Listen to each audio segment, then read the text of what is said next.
Hey tubers, Salacious Shadow. Well, this is a follow-up video from my Down for the Count vid that I made on Sunday. Today's Thursday, it's 4 days later, and I'm feeling a whole lot better than I have over the last few days. So yeah, so I got punched out on Sunday, so that's okay. I got over that alright.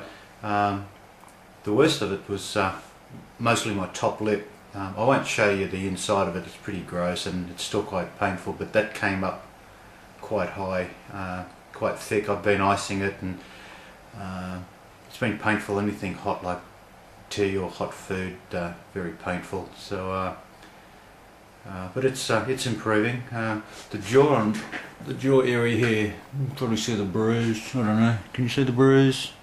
Just about there. That's come out, so that's settling down all right. That's not a biggie. So fingers, just a little bit of a scratch. The forearm there, just the elbow. That's okay. The worst of the bruising is on the back of my tricep. That's where I took the mirror out. So it's all down here, all the way down there, up there. Same again. Once you get the bruising to come out, it tends to settle down a bit because the swelling starts to drop too. I'm going to edit this bit because I've got to just show you my leg. So it's come up alright, it's all scabbed up pretty good. Yeah, so what I can tell you so far is that I got the rego number right in the description of the car, so I know it's not registered in his name. That's all I really know. I can't really say anything more than that at this stage, but the police are onto it, so I'll leave them look after things. So yeah, so after I made that video Sunday, it turned out the police never arrived. They rung me, and I was invited to go down to the Wynnum police station. Now, where I was hit was like about 60 odd kilometres to the east of where I live, so the police sergeant I spoke to invited me down to the Wynnum police station to make a complaint, but she also said I could go to the one closer to home if I wanted to. So I took that option. I drove back home and went up to the station, and the lady at the desk there said that I should go to the hospital and get checked out before they interview me, and they didn't actually have anyone at the station at the time that could do the interview. So I walked up to the hospital. It's only like 3 blocks away, and there's a lot of cars around the area at the time because there are churches there having their Sunday services and so on, so parking spots were at a premium. So I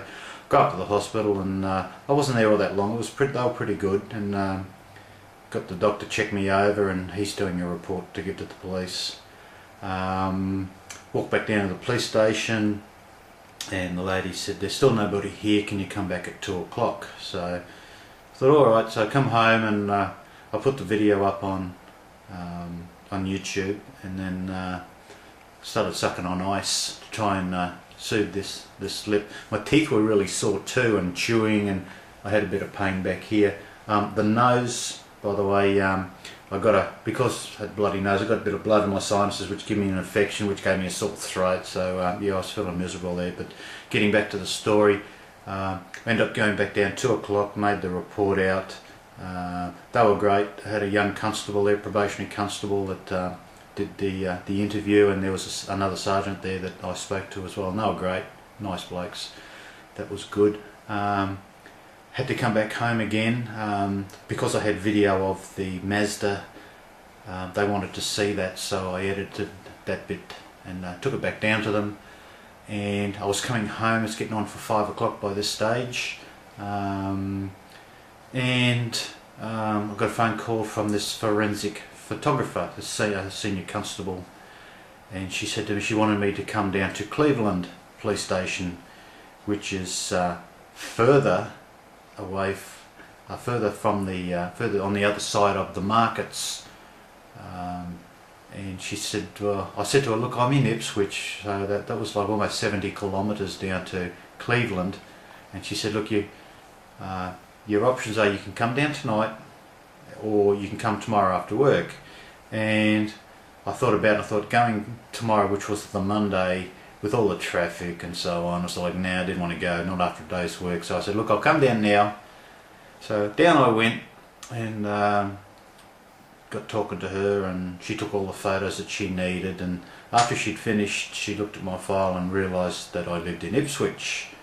She said, you know, I could have sent you to Yamanto, which is like 10 minutes away. So I said to her, well, I did tell you over the phone I lived in Ipswich, you know, so I wasn't real impressed like that about that anyway. So I got home about 9 PM, and I was pretty much stuffed. So woke up the next morning, the old bottom lips sort of out like this, and my teeth were aching and so on. So I went to work, and it was a hard day. I was stiff and sore, and bit of swelling here and there, particularly in the jaw area here where that bruise come out. There's a big sort of like a lump there. But anyway, it's all settling down now. So on the work front, so I've been out of work for a couple of weeks because where I was working got flooded. Still haven't started back yet, but that's about to change.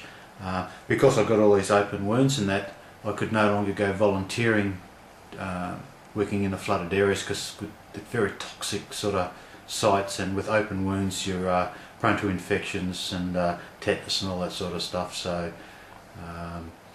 everything's good. Back to work shortly, and on the mend, no problem, and things are being looked after as far as the gorilla goes. So that's it for now. See ya.